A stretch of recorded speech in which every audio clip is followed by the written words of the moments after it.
Hello, I'm Scott Barry with Barry Consultants. I get asked many times, what are the biggest misconceptions or misperceptions about adaptive trials?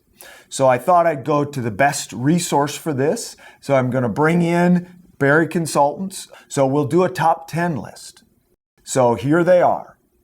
So misconception number 10 is that you can't design an adaptive trial if there are a lot of unknowns. Isn't that like saying, I don't know what to make for dinner, but rather than opening the cupboard and seeing what you've got to eat, last week's leftovers are right here, so I'll just have that.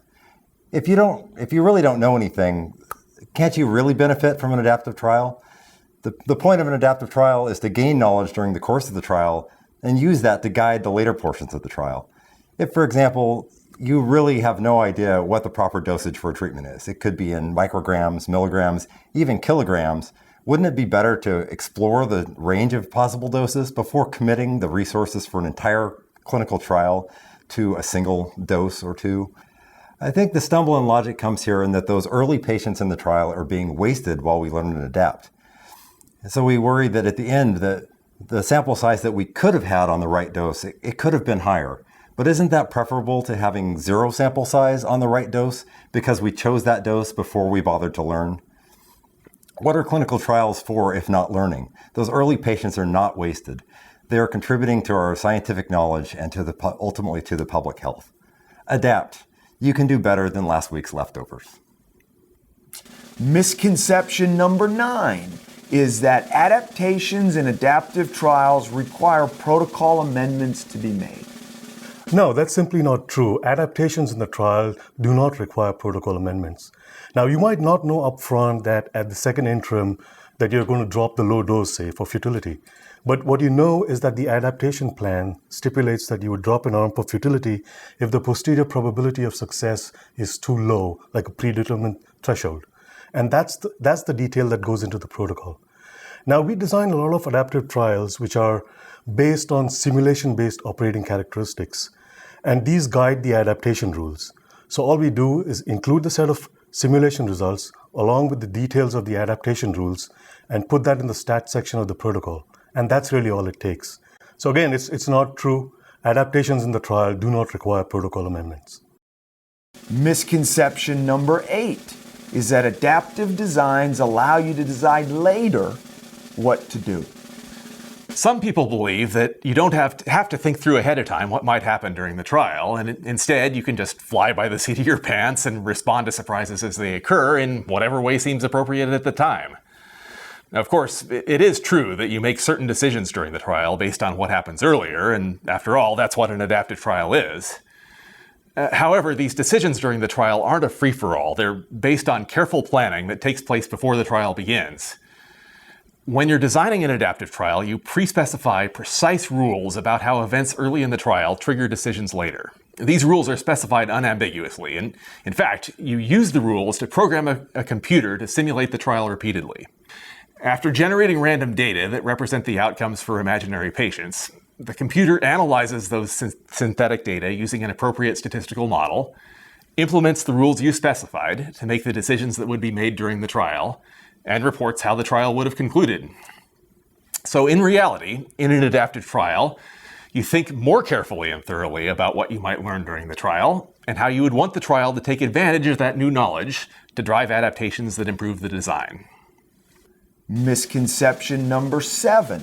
It takes too long to clean the data and run the interim analysis.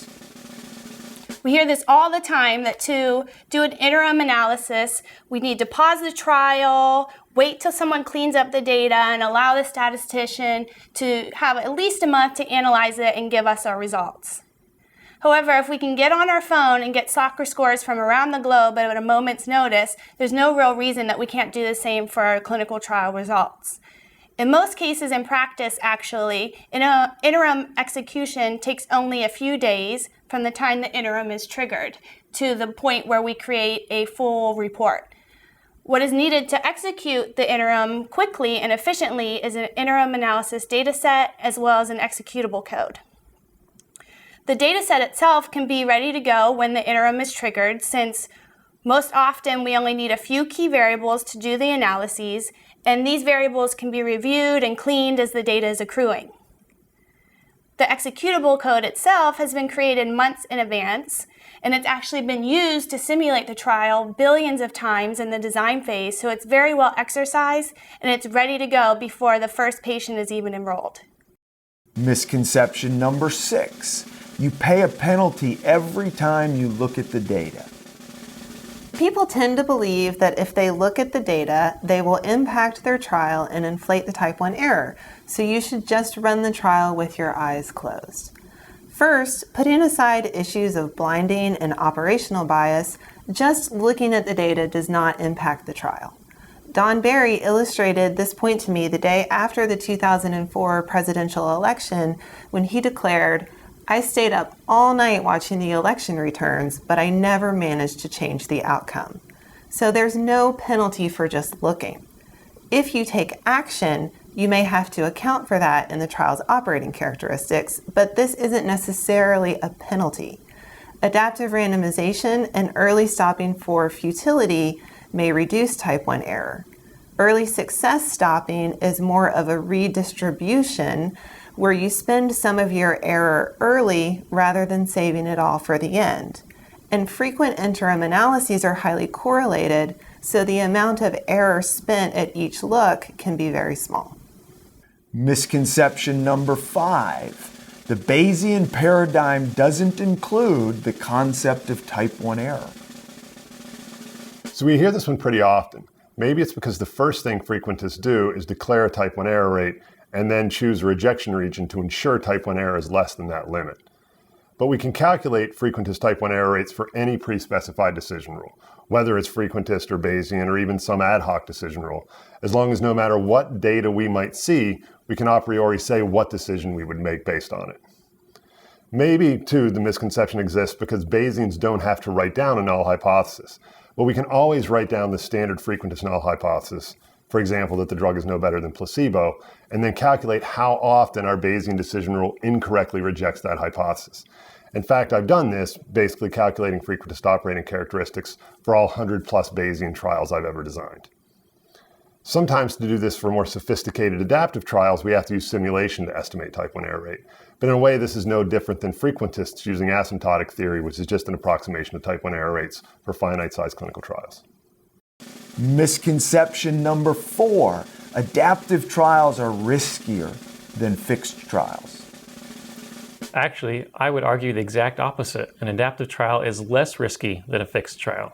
A fixed trial relies on bold assumptions about study design. For example, effect sizes, data variability, dose selections, or patient populations.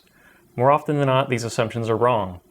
This can lead to poor outcomes, such as a completed trial with inconclusive results. This can cause trial regret, meaning at the end of the trial we regret something, either a dose we didn't investigate, a smaller or larger sample size, or not enrolling enough patients in a specific subgroup. If we can prospectively identify areas of uncertainty that might lead to future regrets, we can build an adaptive trial to minimize the risk of those regrets. For example, instead of a fixed sample size, we can use interim analyses to adaptively select a sample size that's not too big, that's not too small, but is just right. We call this the Goldilocks design, and it's certainly much less risky than a fixed sample size that relies on bold assumptions. Misconception number 3. You can only do 1 or maybe 2 interim analyses. I've heard it said that a clinical trial can only have 1, maybe 2 interim analyses. The notion is that interims are costly, and so doing more frequent interims is not advisable. But in actuality, there are many types of adaptations you can do that perform better with more frequent looks at the data. Take, for example, response adaptive allocation, where you adjust the randomization probabilities as data accumulates in the trial. As an analogy, suppose that you get into a taxi cab, and after you tell your driver your destination, you tell him that you only want him to open his eyes 1, maybe 2 times along the journey. Can you imagine the jarring swerves of the vehicle as it tried to find the right course? Wouldn't you rather your driver open his eyes, observe the conditions, and make small adjustments along the way? So instead of these wild, jolting turns, you would barely even notice the small, subtle adjustments. In the same way, the frequency of adaptations in your trial should not be determined by some arbitrary rule. Instead, it should be tailored to the timing and the adaptations that you're doing in your trial.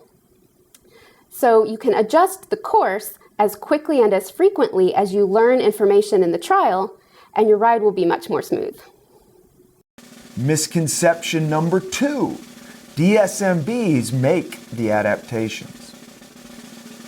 This is a misconception because adaptations are pre-specified and detailed in the protocol, and the protocol should be followed, thus the decisions are already in place. While the DSMB guidance says the FDA expects the sponsor to direct the DSMB to exercise its own judgment, and that the DSMB can be flexible in assessing the data relative to, for example, the stopping boundaries, deviating from the design may affect the type 1 error control of the trial and other operating characteristics, and thus the integrity of the design. Changing from the pre-specified decisions may make the type 1 error rate and other operating characteristics not known, and therefore the regulatory agencies may no longer accept the conclusions if you deviate from the pre-specified design. DSMBs may of course make decisions based upon safety concerns related to the participants, but otherwise they should stick to the pre-specified trial design. And the final misconception number 1 is that the FDA doesn't like adaptive trials. The FDA loves adaptive trials.